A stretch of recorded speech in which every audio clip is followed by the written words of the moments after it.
வணக்கம். இப்பதிவினை முதல் தடவை பார்ப்பவர்கள் அல்லது ஏற்கனவே பார்க்கத் தவறியவர்கள் சப்ஸ்கிரைப் பண்ணி பார்க்கும்படி தயவுடன் கேட்டுக்கொள்ளுகிறேன். அறிந்து கொள்வோம். பிரச்சினை. பிரச்சினை தனித்தனியாக மனிதரிடம்தான் இருக்கிறது. ஒவ்வொரு தனி மனிதனும் தன்னை சரி செய்து கொள்ள வேண்டும் என்பதுதான் ஆன்மீகம் என்று அழைக்கப்படுகிறது. எப்போதும் மதம் ஆன்மீகமாகாது. மதம் என்பது குழு மனப்பான்மை, ஆன்மீகம் என்பது தன்னில் மூழ்குதல். தேசத்திற்காக ஒற்றுமையானவன், வர்த்தகத்திற்காக ஒருங்கிணைந்தவன், எல்லோரும் ஒரே விதமான நிர்மூடர்களே. நான் யார் என்ற கேள்வி இல்லாதவர்களே. அந்த உணர்வு அறந்தவர்களே. நான் யார் என்பதனுடைய வேறு ஒரு வடிவம்தான் எது நான். இந்த விஷயம் இன்னும் செத்து போகவில்லை. எங்கோ சிறிய புல் தண்டாய், எங்கோ ஒரு சிறிய இளம் செடியாய் வெவ்வேறு இடங்களில் கிளைவிட்டு கொண்டுதான் இருக்கிறது. இது பெரும் மரமாகவோ பெரும் காடாகவோ வளரவே இல்லை என்பதுதான் மிகப்பெரிய வேதனை. ஏன் வளரவில்லை என்பதுதான் கேள்வி. இதற்கு அசாத்தியமான ஒரு உண்மை தேவைப்படுகிறது. குழுவாக இருக்கிற போது இந்த உண்மை மறைக்கப்பட்டுவிடும், காது கேட்காமல் அடைக்கப்பட்டுவிடும். உண்மை அறிந்து கொள்ளப்படாததற்கு காரணம் மனிதருக்குள் நேர்மை இல்லை.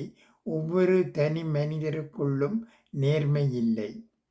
நேர்மையாக இருப்பது கடினமாயிருக்கிறது. உண்மையாக இருப்பது பெரும் சுமையாக இருக்கிறது. அமைதியாக இருப்பது என்பது பிடிக்காத விஷயமாக இருக்கிறது. எனவே எந்த குழுவிலும் சேராமல், எந்த ஜாதி பெயரையும் சேர்த்து கொள்ளாமல் வெறுமே உள்ள பார்த்துக்கிட நல்ல குரு உள்ளே தள்ளிவிட்டு விடுவார். யார் நல்ல குரு? தவித்து தண்ணீராய் உருகு. எனக்கு நல்ல குரு வேண்டும் என்று அழு. உன் அலறலும் அழுகையும் நல்ல குருவை உனக்கு கொண்டு வந்து சேர்க்கும். மற்றபடிக்கு கள்ளத்தனம் செய்பவரை கண்டு வெட்கி நகர்ந்து விடுவாய். இப்படி இருக்கக்கூடாது என்பதை புரிந்து கொள்ளலாம். எனவே உங்களை அவதானிப்பதற்குண்டான விஷயங்களை தெளிவாக தேர்ந்தெடுத்து அவைகளை தனியாக கடைப்பிடிக்கும் போது தெளிவு அவசியமாகிறது. குழுவாக கை சேர்க்கும் போது அவர் இதை இழுத்த பக்கம் நீயும், நீ இழுத்த பக்கம் அவரும் ஆட வேண்டியிருக்கிறது. தனியாகத்தானே பிறந்தாய், தனியாகத்தானே சாகப் போகிறாய். எனவே தனியாகவே போராடு. எவரும் இல்லை என்பதை புரிந்து கொள். அது மிகப்பெரிய ஒரு உண்மை. மனைவி, குழந்தை, தாய், தந்தை, சகோதரன், நண்பன் எல்லோரும் தற்காலிகமானவரே. நீயே நிரந்தரம். உன்னுடைய சக்தியே நிரந்தரம். உன்னுடைய ஆத்ம இருப்பே நிரந்தரம். அது பல ஜென்மங்கள் தாண்டி வந்தப்பா, இன்னும் பல ஜென்மங்கள் தாண்டப் போகிறது. ஏதோ ஒரு இடத்தில் அது கரைந்து காணாமல் போகும். இதையெல்லாம் எழுத்தாக்கி கொண்டிருக்க முடியாது. அந்த ஆயுள் நடிகரானதற்கும், அந்த ஆள் ஆபீசராவதற்கும், இவர் ஓவியராவதற்கும், இந்த ஆள் கூலி தொழிலாளியாய் வாழ்வதற்கும் என்ன காரணம் இருக்க முடியும்? எந்த காற்றோ தூக்கியது, எந்த காற்றோ அழுத்தியது, எந்த காற்றோ எப்படி, எதனால், எப்போது?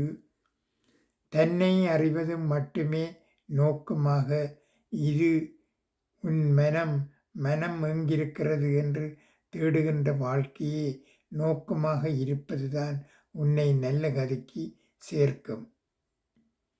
இதை தெரிந்து கொண்டால் போதும், இதை புரிந்து கொண்டால் போதும்.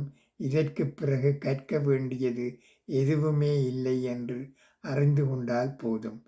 இது படித்தால் போதும், இது போதும். எல்லாமும் இதுதானே கொண்டு வந்து கொடுக்கும். எது கொடுத்தாலும் அதை எந்தவித ஆவலுமின்றி அனுபவிக்கத் தோன்றும். எங்கே அலையாது வந்தவை வரவில் வைக்கப்படும். வராதவை பற்றி ஞாபகமே இருக்காது. அடடா, என்ன அமைதி இது, என்ன சந்தோஷம் இது, என்ன நிறைவு இது, இது போதும் என்று இருப்பதற்கு என்ன வேண்டியிருக்கிறது? யார் தருவார்கள்? உள்ளே கேட்கத் துவங்குவார்கள், உள்ளே பார்க்கத் துவங்குவார்கள்.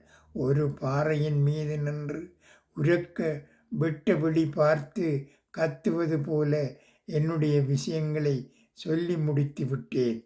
காதுள்ளோர் கேட்கக் கடவர் என்று கூறுகிறார் சித்தர் பாலகுமாரன் அவர்கள். நன்றி, வணக்கம்.